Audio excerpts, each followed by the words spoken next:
Hello, welcome to Chapter 7, which will take a look at the aquatic ecosystems of the Earth. As you know, we just finished Chapter 6, which dealt with the terrestrial or the land ecosystems. Now we move ahead into the aquatic areas, the water areas of the Earth. Aquatic ecosystems are determined by several factors, some of which should sound familiar to you because of the fact that we looked at these earlier when we were talking about ecosystems in a general sort of way.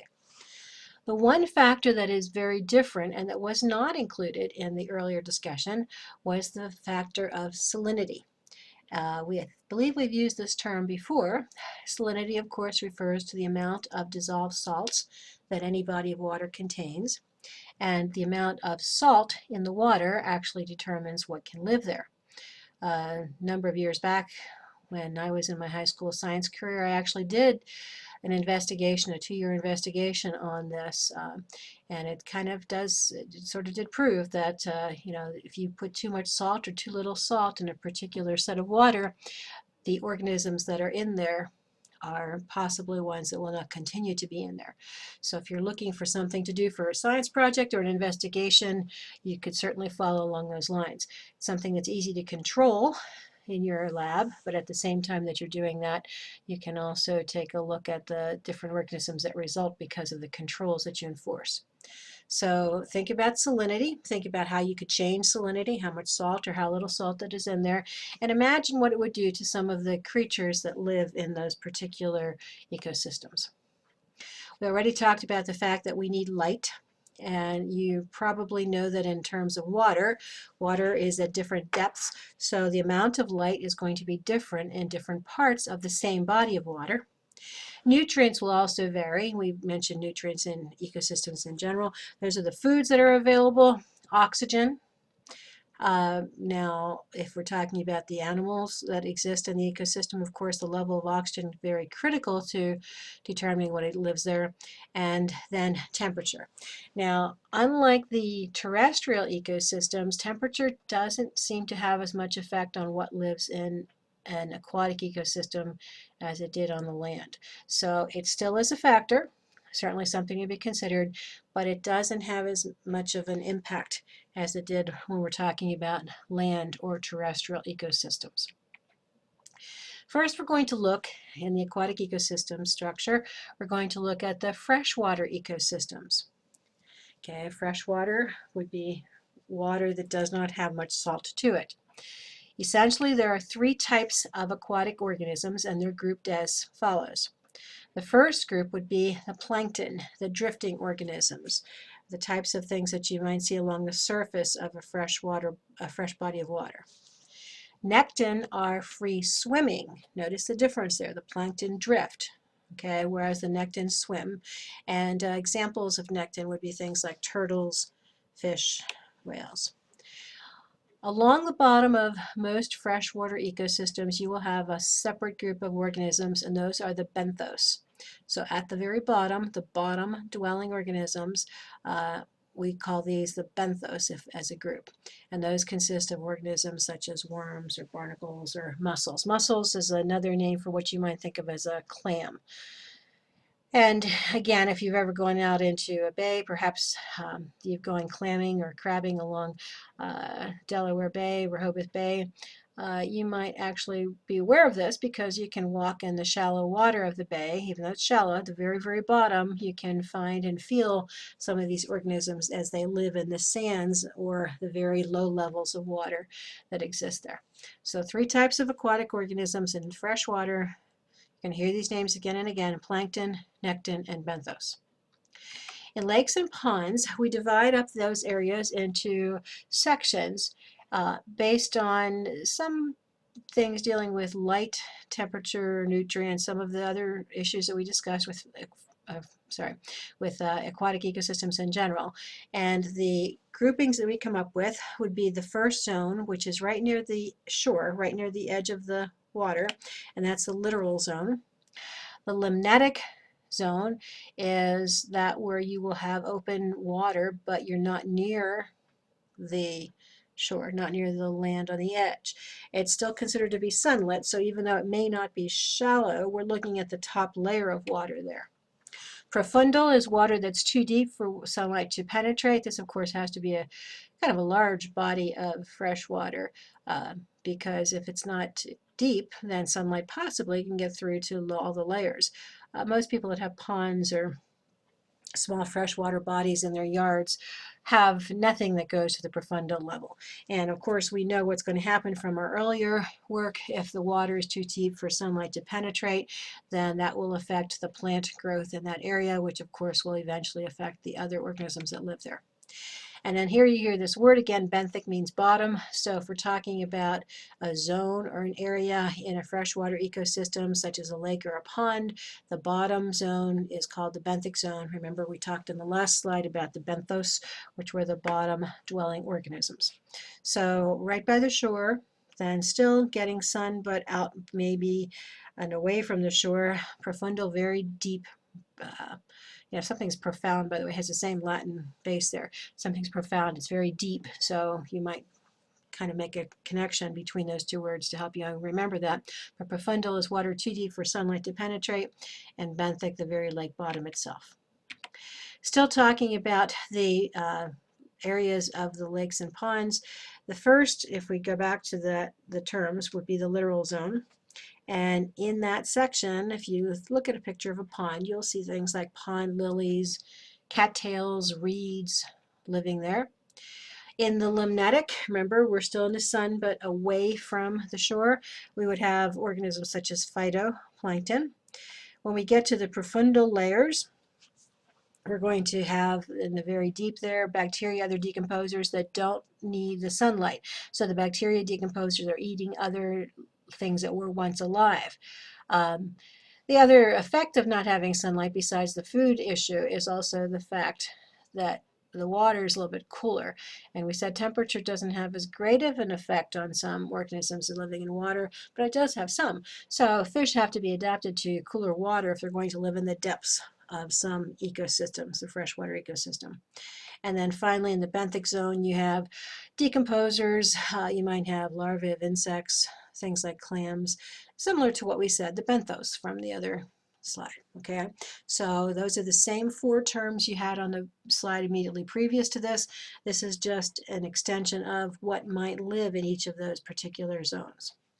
This sketch is showing you what happens in each of the zones. You can see next to the shore here, the littoral zone, where you're going to see even the small grasses and things of that sort. You notice they have a turtle in here. When you get into this center area, we're away from the shore, but we're still getting sunlight, so that's the limnetic zone. Profundal down here, underneath where sunlight might penetrate. And then finally, in the very, very depths, the benthic zone. Okay. What can happen in freshwater ecosystems that might create issues for the organisms living there? One concern is that of eutrophication. Okay, what eutrophication means is that you have an increase in the amount of nutrients in any ecosystem. Now that might sound like a good thing, more food, well, that should be good. Well, take a look at what they're showing you is happening here. And these are two things they're trying to show you, some of which is going on with the amount of nutrients, but they're also trying to show you the conditions maybe that would make up a situation where eutrophication could take place. Okay, so you have the sunlight coming in, getting through, of course, the stuff on the shore and then stuff in the limnetic zone. Because there is more food, there are going to be more fish here, okay? And that could be a good thing. But if there are more fish, then that does certain things to the amount of oxygen in the water, and that creates a bit of a problem. And possibly some of the fish wouldn't survive, not because they don't have the nutrients they need, but because they're missing another element of their life, that of oxygen.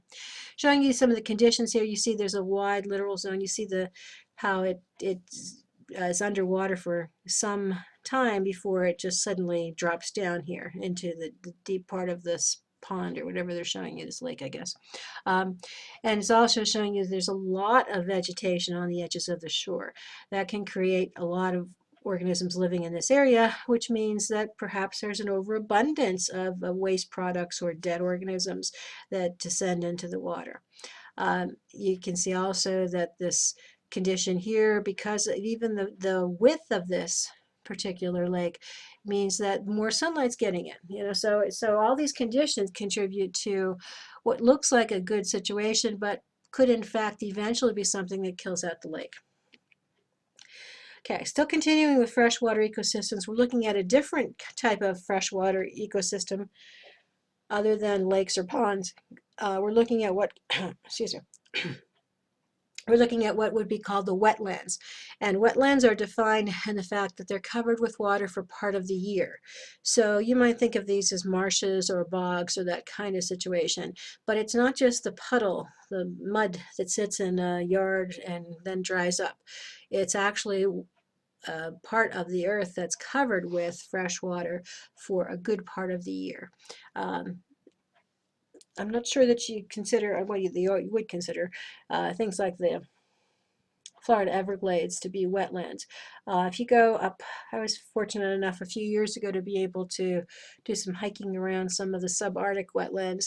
And when they say this, you might not even think of it as a wetland because it looks like it's just dirt and trees and that. But there's big marshy patches, bogs that you literally fall into if you're not careful. You probably know, excuse me, probably know that for some time they were checking the conditions of wetlands in the area of the new school, because wetlands are the type of land that looks like it's totally usable, but may not be because of the fact that you have this water that's constantly present. And then, of course, you endanger the organisms that live in those conditions. Okay, so we already said that wetlands could be considered things such as marshes, and those contain non-woody plants, things that aren't trees. That's often found where you have low, flat land and very little water movement. The benthic, the very, very deep zones, are very nutrient rich. Okay, a lot of scavengers, things that kind of hunt out, scavenge for food. Decomposers found in the benthic zones in this kind of an area, in this marsh. But in addition to the marshes, you have a different condition called swamps. And the difference between the two, it's just a slight distinction, but the difference between the two, you have woody plants versus non-woody plants, more things like trees. Again, these are in flat, poorly drained lands, and you will see more things like amphibians and reptiles in a swamp, as opposed to the marsh. That is, you're not going to see these trees. You're going to see probably things more like grasses and reeds and things of that type. Okay. What are the environmental issues with wetlands? I mentioned that a little bit ago, that they're important to us, not just because of the organisms that are there, but they also are important to us because they act as a filter and they take pollutants out of the water. So without wetlands, we actually could be hurting watersheds, water systems all in the area. So when a building is being ready to be built, they check that because they need to see the effect and study the effects of what's going to happen to all the local water supplies. Also, wetlands are important because they help to control flooding. They absorb all the extra water that happens when rivers overflow. Okay, I'm going to have to move a little fast because of time, so let me just get through this. And then, of course, the last one is freshwater ecosystems, such as the wetlands provide habitats for some endangered species. Okay. Last among our group here, we have the rivers. At the headwaters of the river, you're going to find a lot of oxygen-rich water because they move very quickly, and the movement allows the water to mix with the air, creating an oxygen-filled environment. Later stages, when the river slows down, it has more nutrients to it, but it has less oxygen. So a slower river has a lot of food there, but not as much oxygen. So it's kind of a trade-off for what might grow there. Okay, this slide here is showing you some of the names that you kind of should know. The first order, these are the small creeks where the water is very fast.